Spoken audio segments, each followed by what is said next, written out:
All right. Probably not. I'm seeing in the chat box that it's not loud enough. Is that happening for everybody? Let's see if I can. Yeah, absolutely. No, I can ask her. I can shoot her an email right now.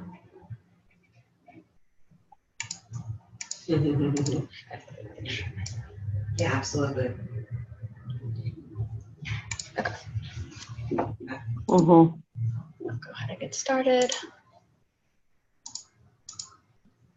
All right. So I know some folks were on the HIV Criminalization 101 webinar with us yesterday, and I don't want to be too duplicative in that sense because I'm sure there was some overlap, but for folks who weren't able to make that webinar or who are new to HIV criminalization generally, I'm just going to run over some basics. So this first slide is going to be about debunking some common misconceptions about HIV and HIV criminalization. And all of this is pulled from our own Know Your Rights Guide, which is available on our website. And I'll send out a link to that to everybody after this webinar also. So some common misconceptions about HIV. There is this idea that HIV is a death sentence. It is not. There are treatments now available that enable people living with HIV to live long, healthy lives. HIV cannot be transmitted through spitting, biting, urine, or feces. It can only be transmitted to others through sex, blood, or blood products coming into contact with a mucous membrane, broken skin, directly entering the bloodstream of another person, and through breast milk. Being on treatment significantly lowers the chance of transmitting HIV to others. People living with HIV who have a sustained undetectable viral load can't pass HIV on to others. You might encounter this as being part of the U equals U campaign, that is undetectable equals untransmittable. So when somebody is adherent to a course of medication, they cannot transmit HIV to another person. Also, condoms and pre-exposure medication greatly reduce the risk of transmission to others. So what is HIV criminalization? So when we talk about HIV criminalization, we're talking about laws that either specifically single out people living with HIV for criminal penalties, or existing criminal laws that are used to enhance penalties for folks living with HIV.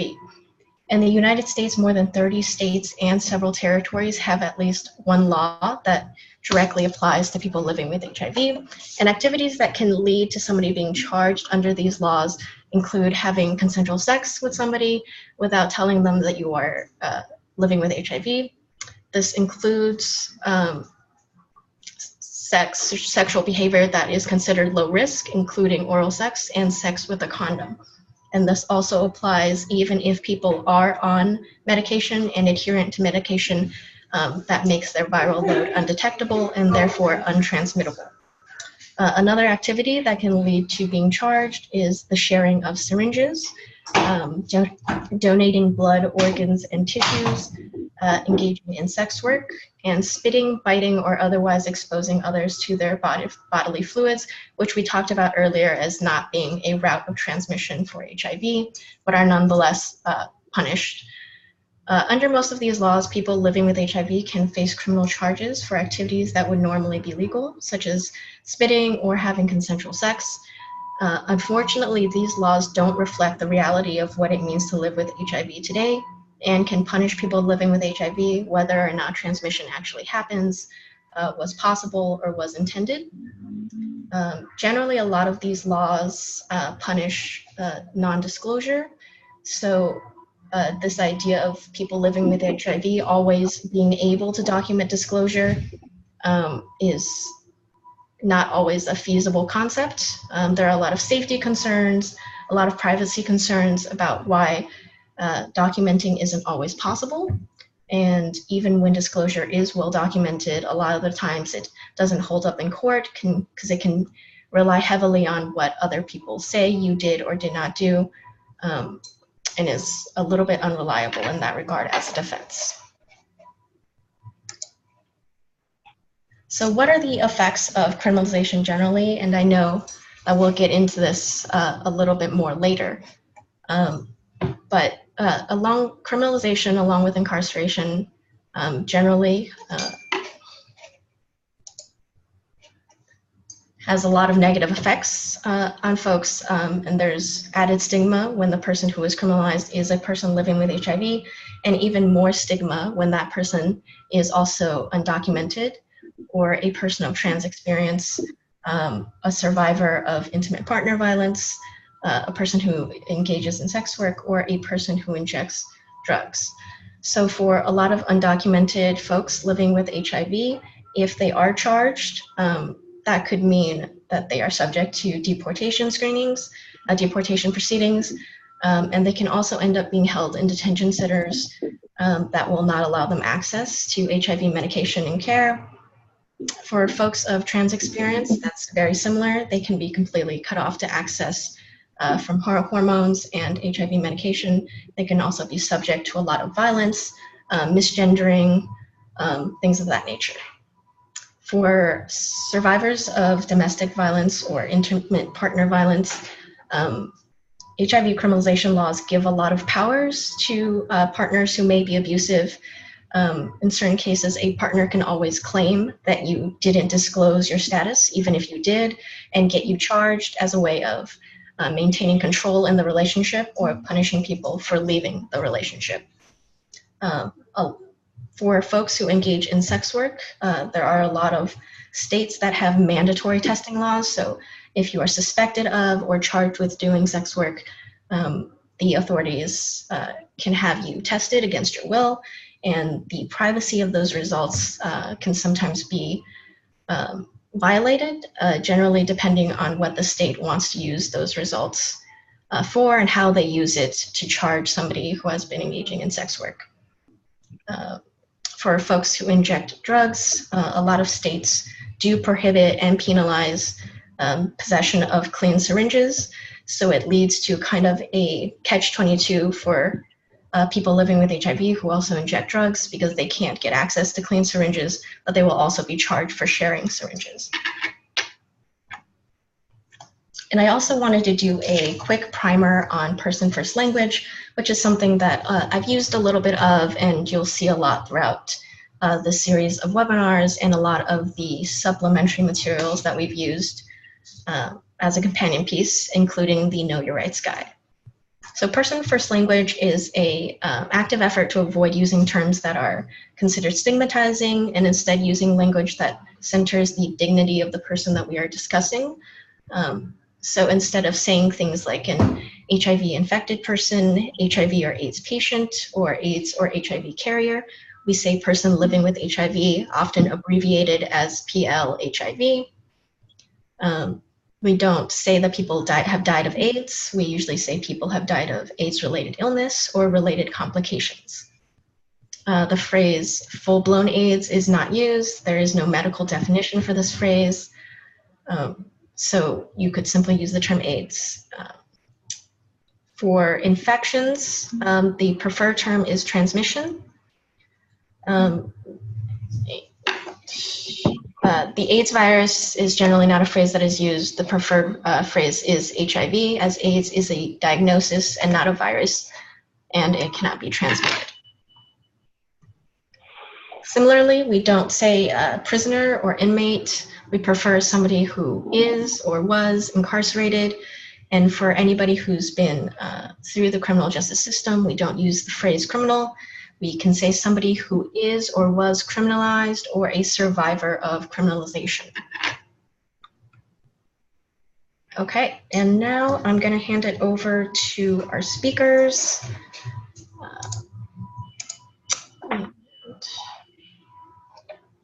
Bonetta, are you on with us? You could let me know through the chat box.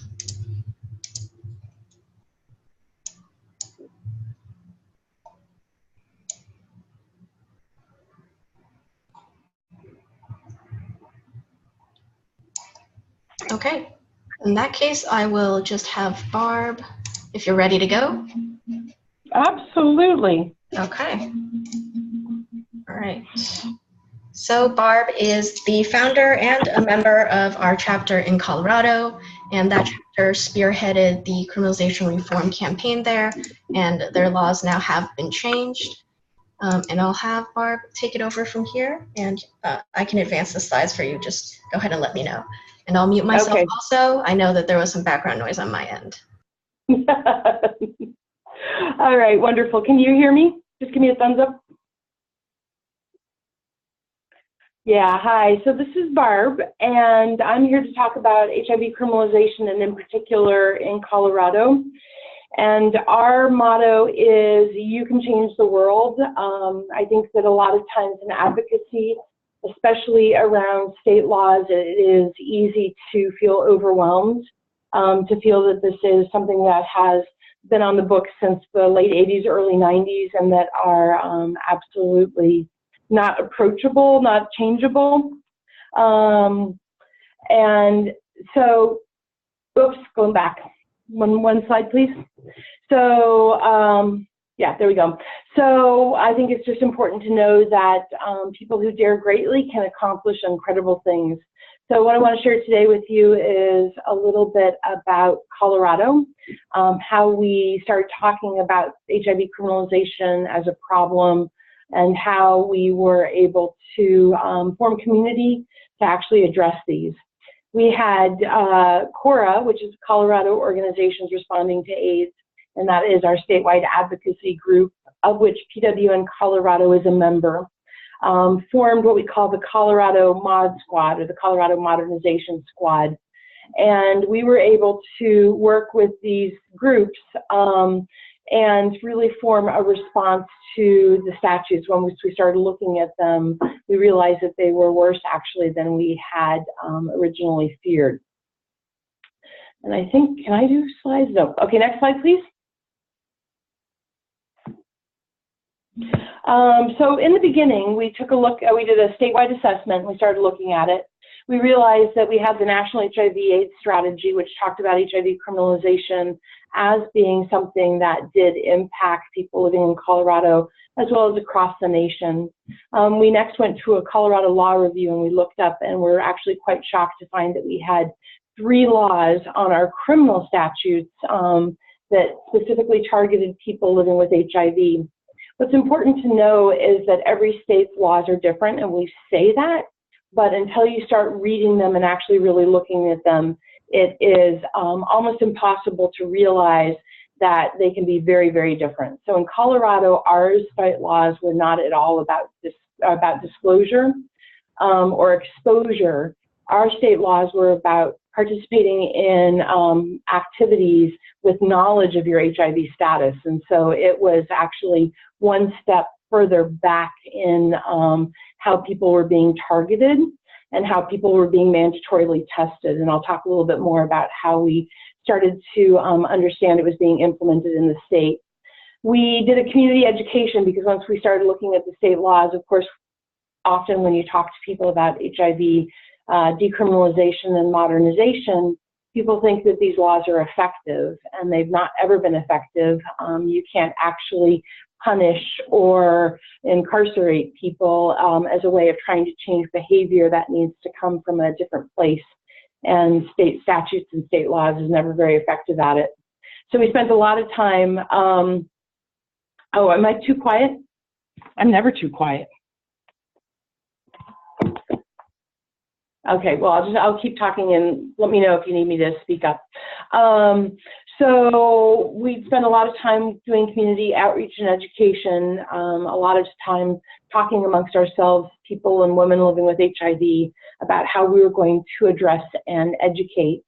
We went to the Grinnell gathering for the HIV is Not a Crime, and started really thinking about how we wanted to address these laws.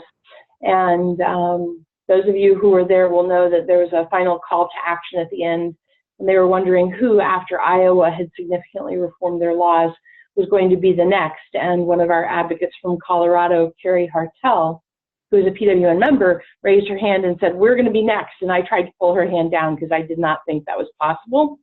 We got very, very fortunate, and I can talk more about that as well.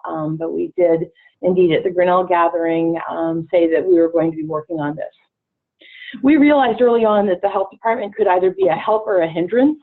And so we went ahead and started partnering with the health department, making presentations to the staff, to the Colorado Coalition on HIV Care and Prevention, and then finally actually had a number of meetings with the HIV branch chief, who is a part of NASTA, the National Alliance of State and Territorial AIDS Directors. And so she was aware of HIV criminalization and actually felt very strongly that laws that target people living with HIV are a detriment to public health. So she was an incredible partner. And so Section Chief Mel Matson is one of our true allies that we had. We had a flurry of national attention that drew the laws to this. People were being targeted, and it sparked a lot of outrage amongst people living with HIV as well as our community. And then we gathered information from our community about the laws. Once we were able to talk about them and how they were intended to be implemented, we went out and discovered that they were actually being implemented in a way that was worse. So for example, we realized that the law that targeted people for sex work with knowledge of HIV status actually ended up getting people to plead guilty to lesser charges. So they were denied their due process, and that was happening in Denver significantly to women of color, women of trans experience, youth, and people who were experiencing homelessness. And so we were able to shape our message from the very earliest by this community response and understanding how it was being misapplied. We formed this mod squad, and we started working on the small project. Originally, we thought we were going to just repeal the laws that were targeting people. We realized that talking to DAs and sheriff's unions and a lot of the people who often go and testify against bills that try to modernize the impact on people living with HIV, that they were going to be problematic if we just went for a straight criminal repeal. So next slide.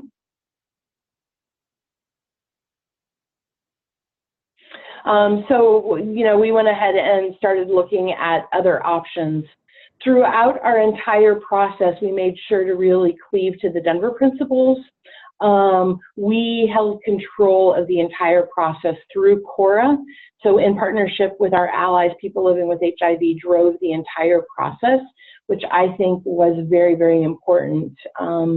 We also were able to really cleave to this person-first language, which again, as many of us know, goes back to the Denver principles, which is 1983, where we refuse to be patients or consumers or people who are infected or any of those other horrible terms that actually were used to describe us in our state statutes.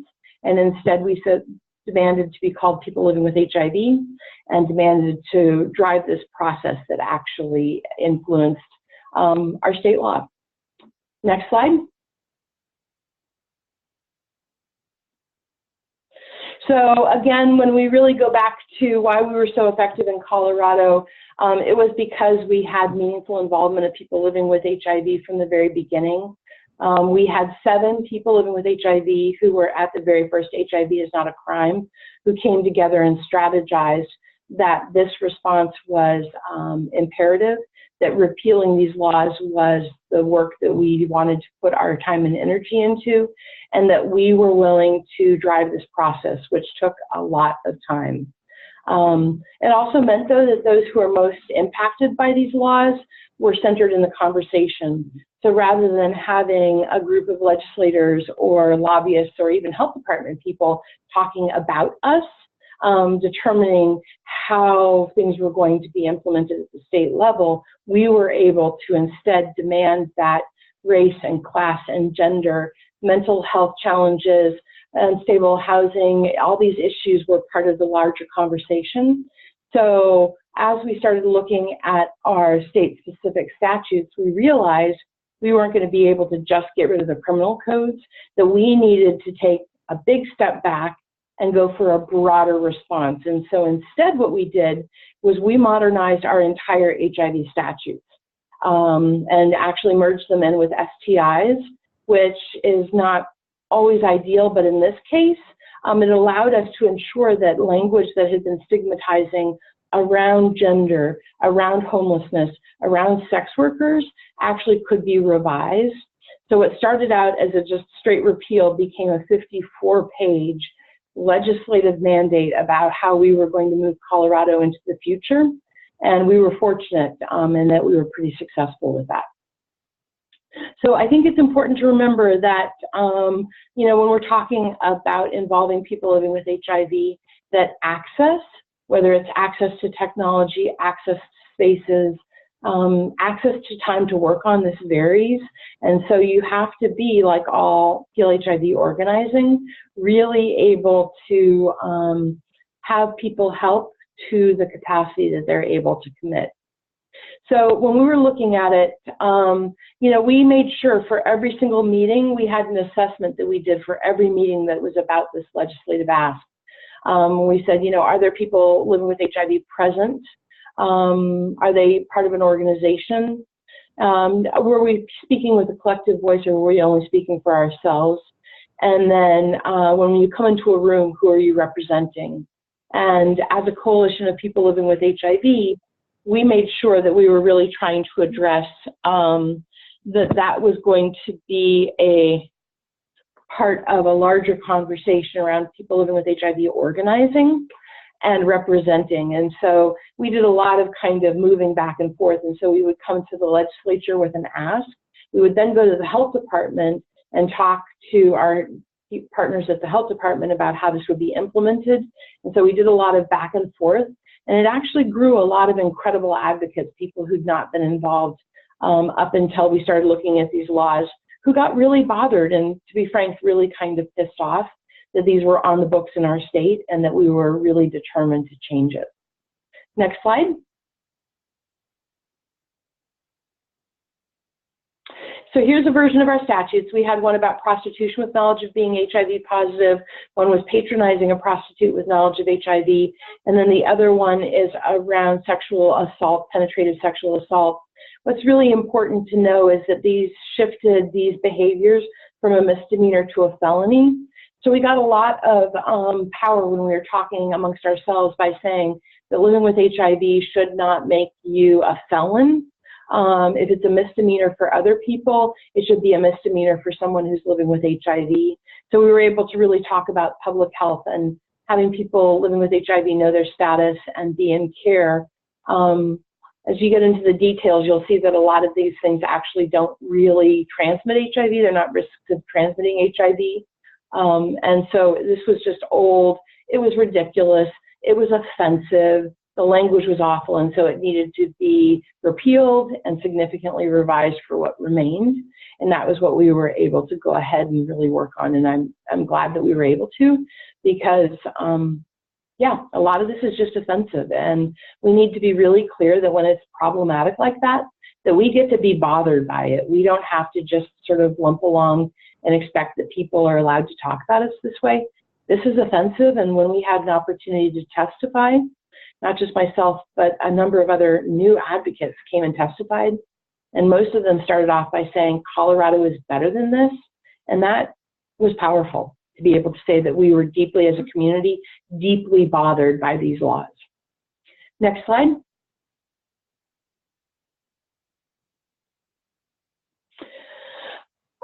We hit some bumps along the road, as most of you who've done any sort of advocacy or policy work know.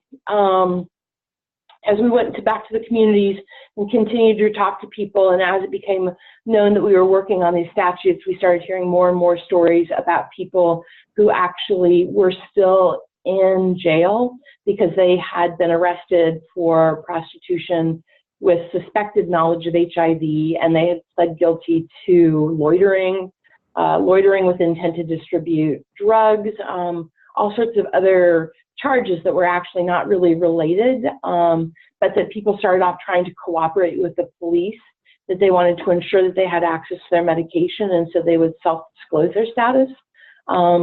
That is something that is not ever really very useful, to be able to try and talk your way out of a situation when police are involved. It is much better to simply just know your rights and be protective of them, because oftentimes we found people were doing the most damage themselves by trying to be helpful. It is common knowledge that people don't really know about these statutes. So any advocates who's working at a state level should know your statutes and also be able to explain them in a really basic way to anyone you talk to. I got to be really good talking about our 3 statutes and also talking about the poor response to public health that these statutes allowed, and that we needed a better response to public health, and also that the language was old, stigmatizing, and not actually current science any longer. And I talked to just about everybody I could about that. You know, again, we go back to this thing to a lesser charge, denying people due process. If you never make it to court, your case is never heard, and people think that that will give them a lesser time in jail, but oftentimes that was not the case.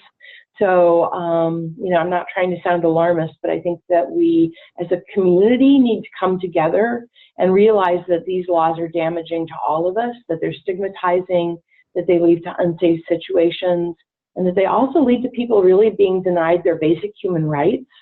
And to me, more than anything else, that is what we need to fight against, and that's why HIV and modernization and working for decriminalization continues to be something that's so important. People that we find most impacted in Colorado were women and homeless youth and people of color, as I mentioned. They were also the people who were given less information. So in a couple cases, we had people who were brought in with knowledge of HIV for soliciting, and they were got out of jail without pleading guilty quite quickly. So we have this disparate access to information. And that is also really a significant sign of injustice in my mind, and that's why we also knew that we just continued to need to work on this. Next slide.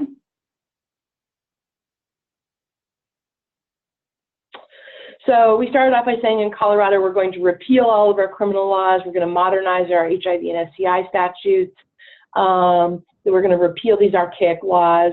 We realized that that was not going to be big enough, so we went big and we revamped everything, including language around gender identity, race, ethnicity. We wrote in sex education. And again, when I go back to what's so important for state level thinking is that you need to think big. So allies are great, lobbyists are great, AIDS service organizations or allied organizations are great. But when we come right down to it, in many ways, we as people living with HIV need to really think about how this impacts our life and how we can provide feedback. So we demanded that any revision, any adjustment to the bill, and there were a number of them, we had a number of amendments. I think we went all the way up to 23 amendments to our huge bill. Every single amendment had to be signed off on by the Mod Squad, so that we could ensure that our voices really were driving the process.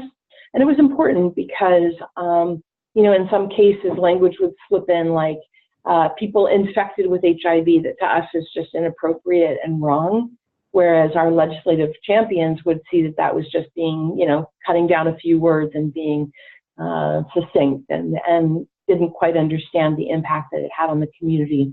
So it's important to say, if all possible, that people who partner with people living with HIV, or even better, leaders living with HIV, drive this process, because we really understand the impact and the importance of tone when modernizing or working to repeal. And, you know, I think it's important to say, think big and then think bigger. We started off with just an attempt to repeal, but we ended up modernizing our entire state law, and it has been significantly better for having done that, because we were able to revise a number of other problematic testing, linkage to care, issues around how women who were pregnant, around minors, around all of them were allowed access to care. It was outlined in state code.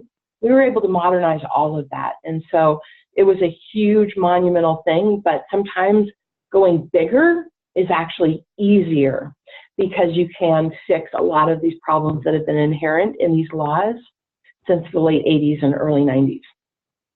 Next slide.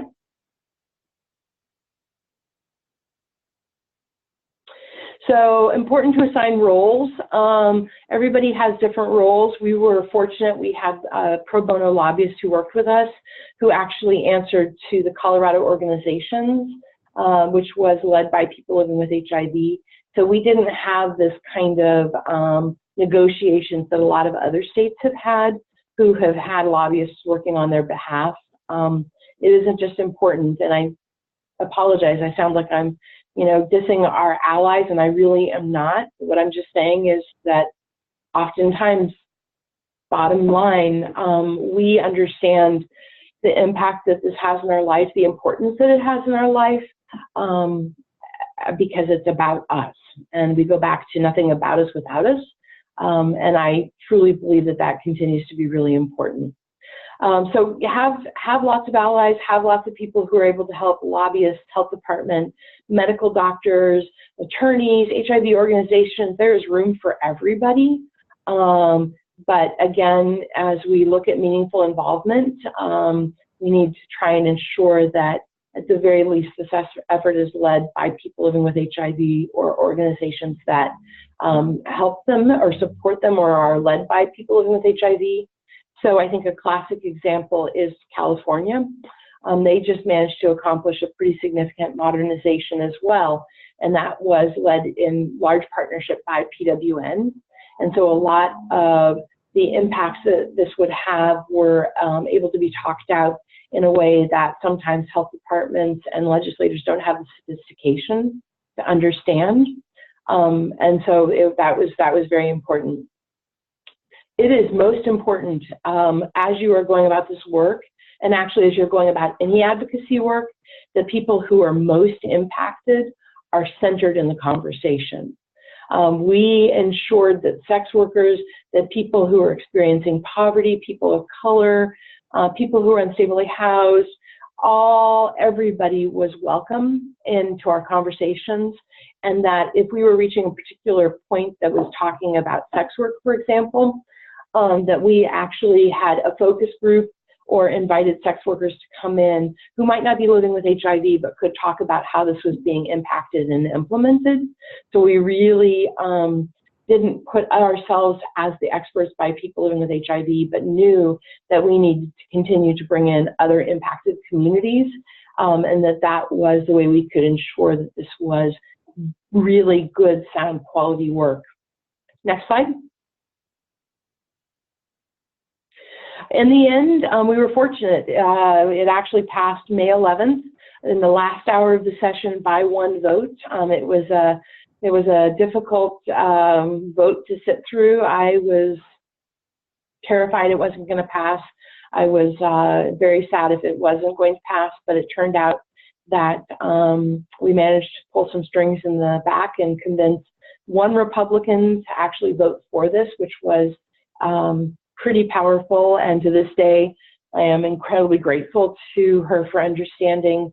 And as we talked to her afterwards, she said, this is about public health. This is not about punishing someone. This is about ensuring that we can protect our state and the people living even with HIV in our state as best as possible. And the bottom picture is the signing of the bill with Governor Hickenlooper, and that was June 6th, 2016. And there is the act. It is indeed all 54 pages. The reason why I put this up, though, is that you can see next to the act sort of my scribbly handwriting. Once it passes, the work is not done. People can still be criminalized in states that do not have any state-specific codes. So we need to continually to be vigilant, not just in states that have these laws, but in states that do not, or even in states like ours that have repealed these laws, because we need to ensure that the rules and regulations as passed by the health department are up to date and continue to support the way the act was written, and that people are not being charged just under malicious intent to commit murder, or any other like really ridiculous charges, which we have seen happen in states like Texas. And there was one that was filed in Colorado, but it was withdrawn. So I think that as we continue to understand the science more about HIV, as we continue to live really long and productive and healthy lives, we also need to continue to be really vigilant that these laws are no good for us, that they are damaging, not just around stigma and discrimination, but also that they're not used in ways that benefit society, and that instead they tend to harm people living with HIV because they are often misapplied. And so I think that, yeah, there's me. That brings us to the end of my presentation. So I will stop and see, Rebecca, if you got any questions for me, if I answered everything that you wanted me to cover. Yeah, thanks, Barb. And I will say I do see some raised hands, so we will get to you once we get to the question portion, or if you want to pop your questions in the Q&A box, I will be reading those out also. Yeah, Barb, thank you. That was a really thorough presentation. I was wondering if I could get more of your insight in terms of, what about allies who, they may not be themselves people living with HIV. They might not have ever heard about criminalization before this. How do they really get started on the ground in their states? Where do they look? Who do they talk to? If, there's so many varieties of HIV criminalization laws, how does that all get started? Yeah, so allies, thank you. The allies and people living with HIV can get involved at a state level by talking to PWN. We have people in almost every state who are working on HIV criminalization, maybe not every state, but we have a lot of states that PWN members are working on. We also have the Center for HIV Law and Policy, as well as the CIRO Project. Those are great places to start. I send people there all of the time. And I also, sort of when I'm talking in particular to allies who are interested in doing this work, if I can, I send them to the CIRO info email and ask them to request an email address or a contact who's working on HIV modernization, who's actually a person or a group led by people living with HIV. So I try and do that sort of connection as well. So not just here's the facts, but here's how you get connected so that you can support leaders living with HIV in your own community as well. Great, thank you. Yeah, that covers my questions, and then we'll open it up again at the end for questions from all of the attendees. Great. Then, all right, and I think we have Bonetta on the phone with us. You shouldn't be on mute. If you could let us know if you're on.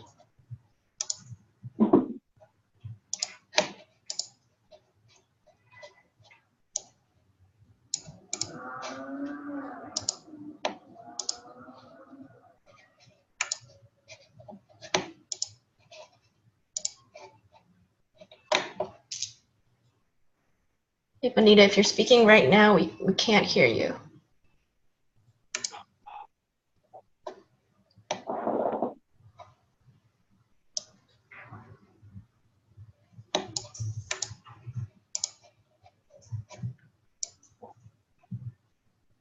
Okay, well, I apologize for that. I might be having some connectivity issues with Bonetta.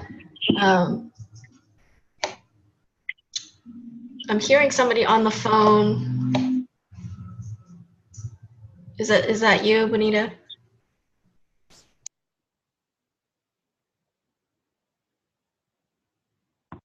Hey, Rebecca? Yes. I sent her a text and she said she is on the phone, but she's been muted, so she might just be joining as a non-presenter. So maybe if you unmute all the lines, we can see if she can access. Okay, it's looking to me like the people who are calling in are not muted. Oh. Yeah. So I don't have any control over call in.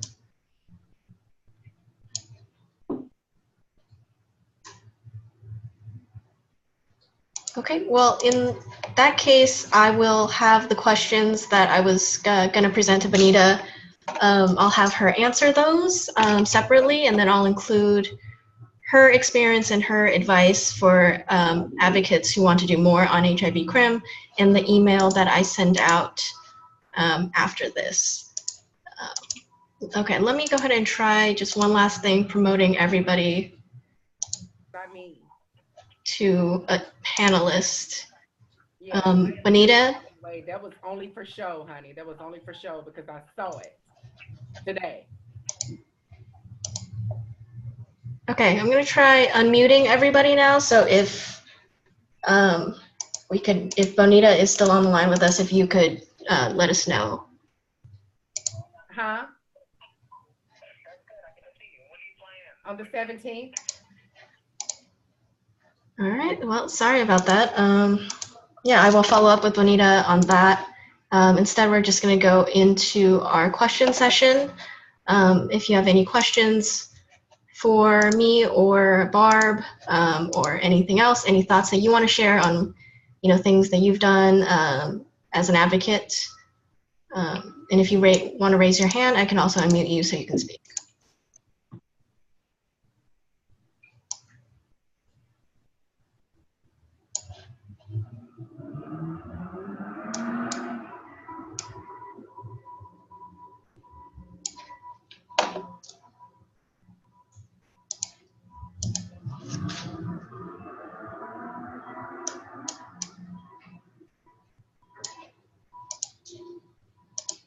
All right, I guess no questions. Anything else, any parting thoughts, Barb, advice for folks who want to get started on doing work around HIV crim?